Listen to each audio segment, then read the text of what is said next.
On va rejoindre maintenant en Israël Ilan Greilzamer, le politologue Ilan Greilzamer pour sa semaine politique. Bonjour Ilan et Hanouka Sameach.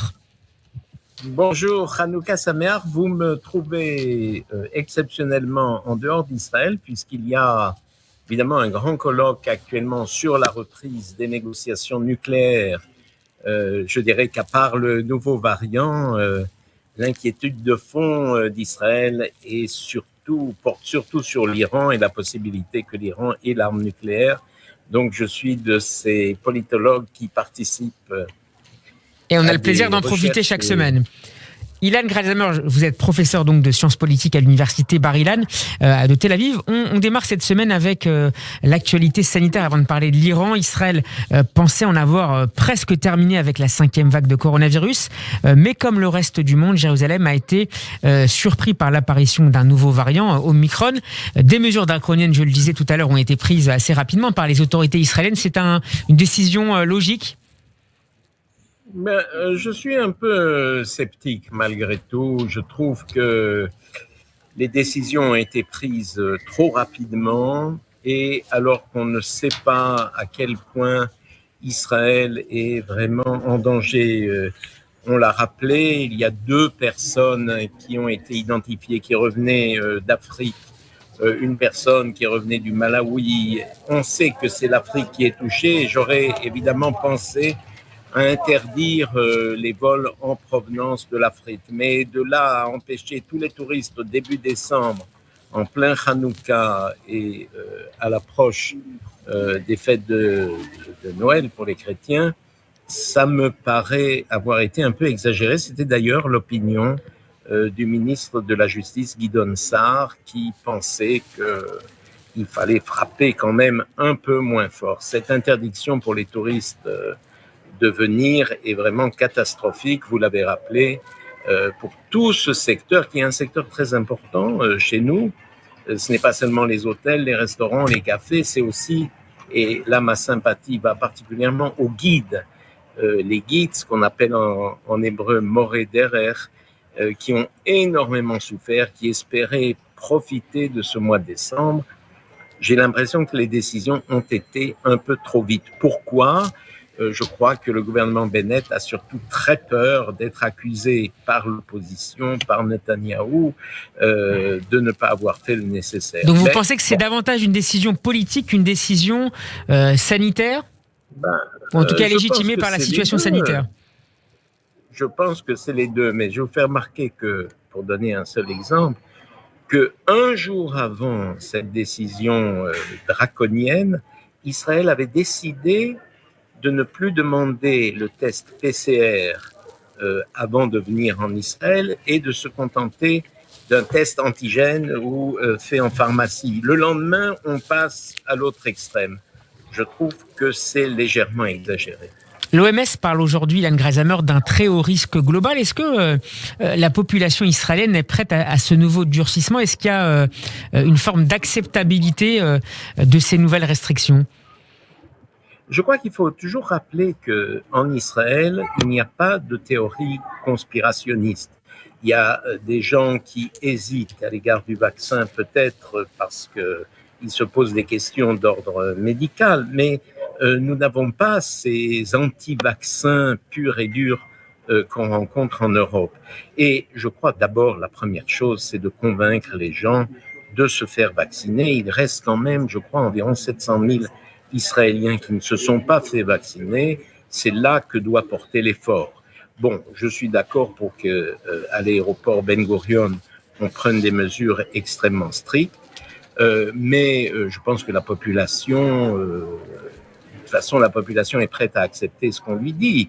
Mais ce mois de décembre était quand même, au point de vue touristique, très critique. Et il y a beaucoup de gens qui ont beaucoup perdu pendant le Covid, qui vont une fois de plus souffrir, alors qu'elles pensaient que quand même Hanouka et Noël leur permettraient de revenir, disons, à un minimum d'aisance.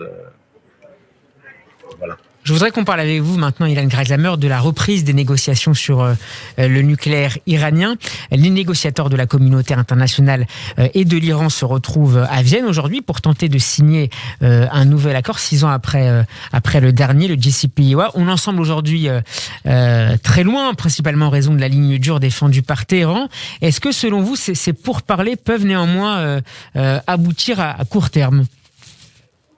Non, je crois que les États-Unis ont décidé d'en revenir à l'accord sur le nucléaire. Aujourd'hui, les États-Unis se désintéressent très largement du Moyen-Orient.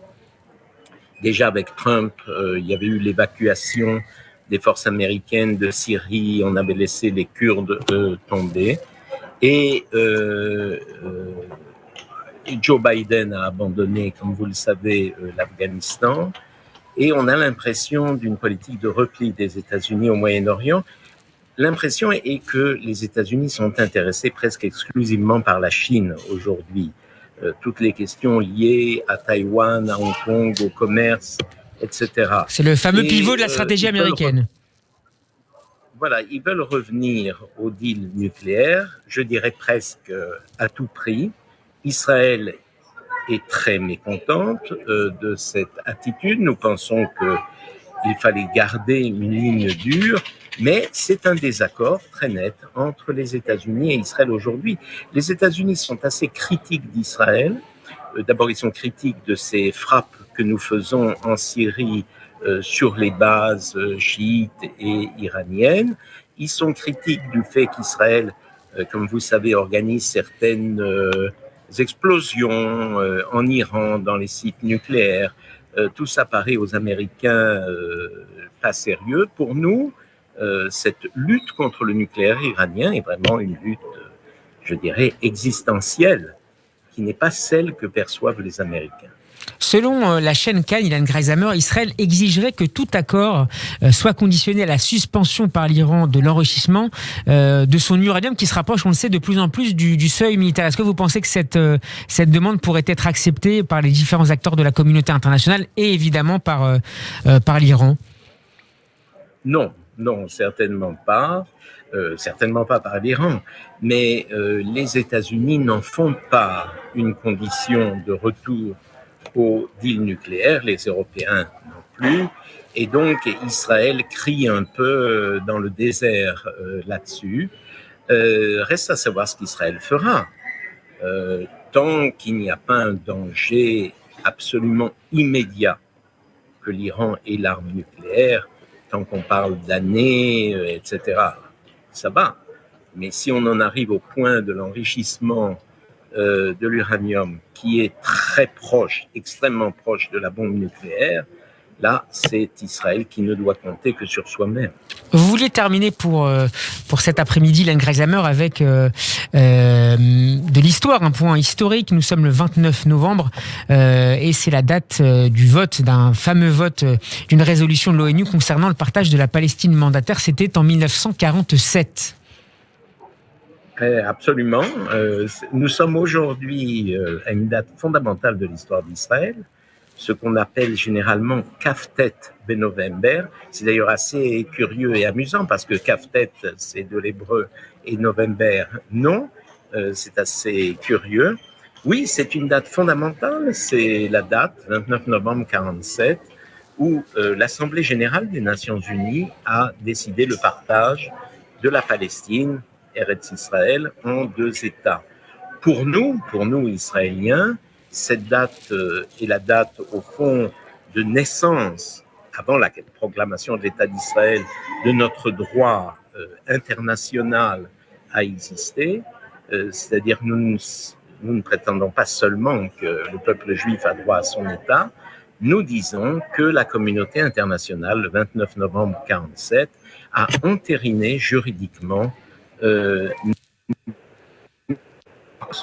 et nous le rappelons, et comme c'est aujourd'hui l'anniversaire, il était bon de le rappeler à vos auditeurs. Merci beaucoup, Ilan. La semaine politique d'Ilan Greisamer est à réécouter en podcast sur radioj.fr. Il me reste à vous souhaiter Hanouka Sameach d'abord. Bon voyage, puisque vous devez partir dans quelques instants, Ilan, et à lundi prochain.